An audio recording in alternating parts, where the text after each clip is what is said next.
Hello friends, post market రిపోర్ట్లోకి మన మిత్రులందరికీ స్వాగతం. ఈరోజు ఫిబ్రవరి 5వ తారీఖు బుధవారం. మార్కెట్స్ గ్యాప్ అప్ అయినాయి. గ్యాప్ అప్ తర్వాత ఏం జరిగిందంటే స్ట్రాంగ్ ప్రాఫిట్ బుకింగ్ అయితే జరిగింది. నాకైతే ఇంకా బుల్లిష్ సెంటిమెంటే కనిపిస్తుంది ఓవరాల్ బ్రాడర్ పిక్చర్లో. అయితే ఆర్బీఐ ఇంట్రెస్ట్ రేటు డెసిషన్ కూడా 7వ తారీఖు ఉంది కాబట్టి అది కూడా మనం కన్సిడర్ చేయాల్సి ఉంటుంది.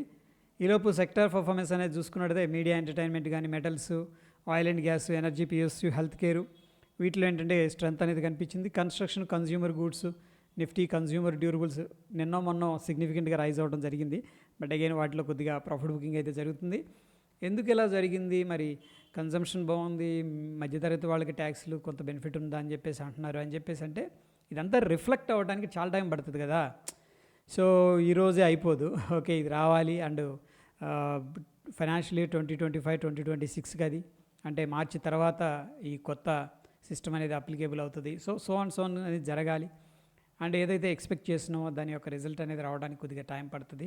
ఇక reserve bank of India RBI repo rate అనేది అంటే వడ్డీ రేట్లు ఏ విధంగా ఉంచుతుంది అన్న విషయానికి వచ్చేసరికి ఎస్బీఐ ఏం చెప్తుందంటే మినిమం 25 బేసిస్ పాయింట్ అయితే ఛాన్స్ ఉంది, హై ప్రాబిలిటీ ఉంది తగ్గించడానికి అని చెప్పేసి చెప్తుంది.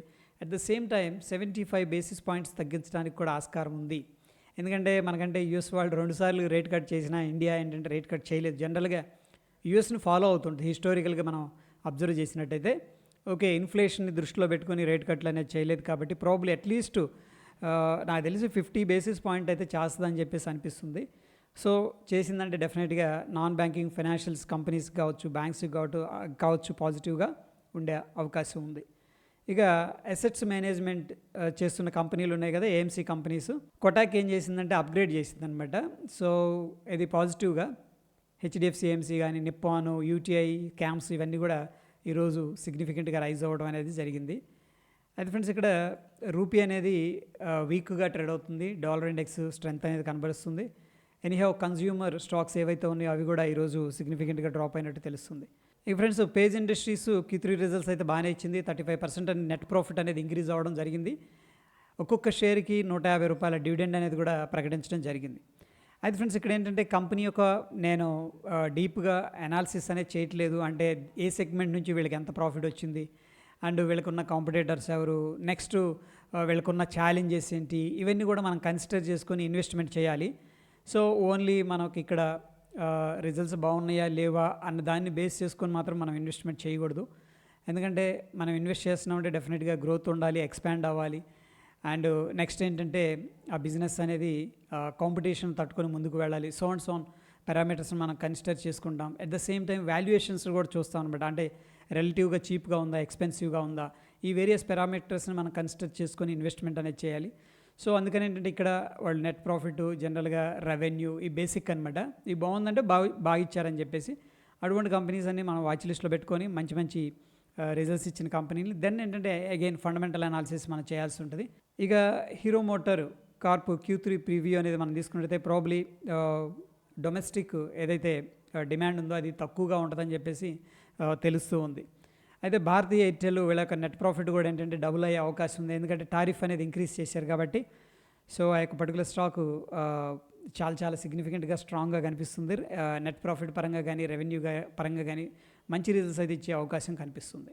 అటువంటి కంపెనీస్ ఏంటంటే మనకి డిస్కౌంట్లో ఉన్నప్పుడు ఏదైనా ఏంటంటే మనం ఇన్వెస్ట్మెంట్ అనేది ప్లాన్ చేసుకుంటాం. అయితే స్విగ్గీ వీళ్ళ యొక్క లాసెస్ అనేది ఇంక్రీజ్ అయినట్టు తెలుస్తుంది ఫ్రెండ్స్. ప్రీవియస్గా లాస్లో ఉంది ఇది. అబౌట్ ఇండియా షేర్స్ వచ్చేసరికి 6% దాకా పెరగడం జరిగింది. వీళ్ళ యొక్క Q3 నెట్ ప్రాఫిట్ అనేది తీసుకున్నట్టయితే 16% ఇంక్రీజ్ అయింది. ఇంద్రీ విస్కీ మేకరు పికార్డ్లీ ఆగ్రో షేర్స్ అనేది 5% లోవర్ సర్క్యూట్లో ఓపెన్ అయ్యాయి. ఎందుకంటే ఫ్రెండ్స్, వీళ్ళ యొక్క Q3 ప్రాఫిట్ అనేది 45% దాకా డిక్రీజ్ అవ్వడం అనేది జరిగింది. ఫోర్స్ మోటార్ షేర్స్ ఏమో సిగ్నిఫికెంట్గా రైజ్ అయినాయి. ఎందుకంటే వీళ్ళ యొక్క సేల్స్ అనేది ఇంక్రీజ్ అయినమాట స్ట్రాంగ్గా జనవరి మంత్ అనేది మనం చూసుకున్నట్టయితే. అండ్ ఎలారా క్యాపిటల్ ఏం చేసిందంటే ఆఫ్కాన్స్ ఇన్ఫ్రా మీద టార్గెట్ అనేది రైజ్ చేసింది. ఇక్కడ నుంచి కూడా 40% అనేది పైకి వెళ్తుందని చెప్పేసి చెప్పడం జరిగింది. సో ఈ యొక్క పర్టికులర్ స్టాక్ ఇన్వెస్టర్స్ యొక్క అటెన్షన్ని తీసుకునే అవకాశం కనిపిస్తుంది. ఐపీఓ చూసుకున్నట్టయితే ఎస్ఎంఈ కేటగిరీకి సంబంధించిన చాముండా ఎలక్ట్రికల్స్ లిమిటెడ్ అనేది 4వ తారీఖు ఐపీఓకి వచ్చింది. రేపు సబ్స్క్రిప్షన్ క్లోజ్ అయిపోతుంది. అయితే ఫ్రెండ్స్, ఇప్పటికే 30 టైమ్స్ ఓవర్ సబ్స్క్రిప్షన్ కనిపిస్తుంది. అండ్ దీనికి అప్లై చేయాలంటే కూడా ₹1,41,000 అనేది అవసరం అవుతుంది.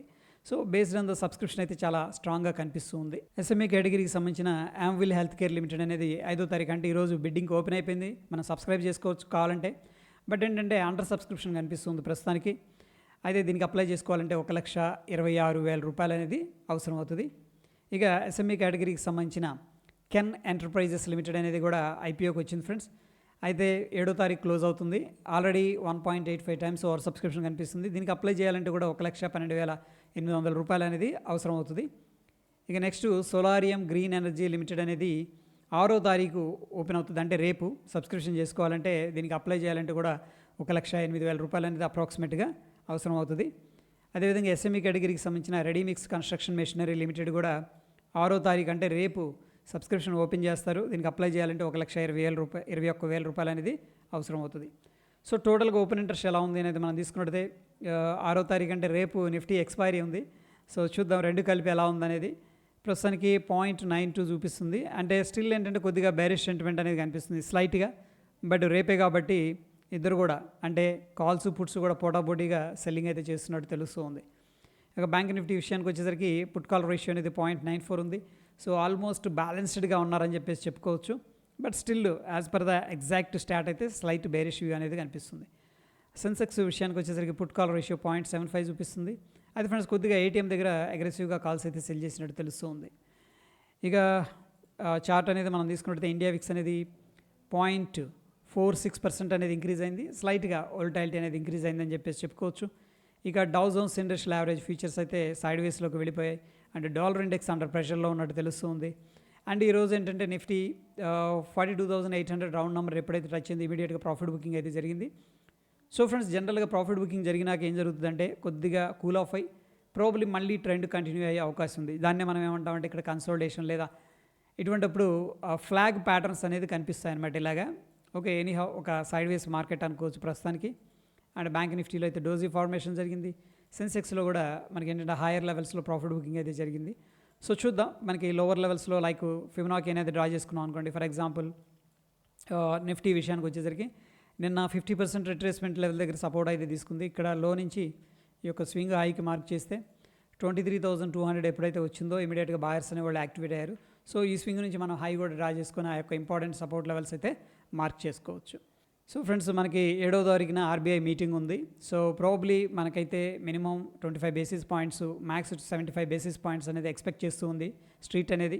ఒకవేళ వడ్డీ రేట్లు అనేది తగ్గినాయి అనుకోండి మనకి బ్యాంక్స్ పాజిటివ్గా ఉండొచ్చు. నాన్ బ్యాంకింగ్ ఫైనాన్షియల్ కంపెనీస్ ఉన్నాయి కదా ఎన్బిఎఫ్సిస్ అవి. దాని తర్వాత ఏంటంటే ఇన్ఫ్రాస్ట్రక్చర్కి సంబంధించిన స్టాక్స్లో కూడా కొంత బూస్ట్ అనేది వచ్చే అవకాశం ఉంది. సో చూద్దాం వాళ్ళు ఎటువంటి డెసిషన్ తీసుకుంటారనేది. ఓకే ఆ రోజు మార్కెట్లో కొద్దిగా వోల్టాలిటీ అనేది మనం ఎక్స్పీరియన్స్ చేస్తాం. ఇది పోస్ట్ మార్కెట్కి సంబంధించిన అప్డేట్స్. మరొక ఇంట్రెస్టింగ్ ఎపిసోడ్ మళ్ళీ కలుసుకుందాం. Stay tune friends. ధన్యవాదాలు.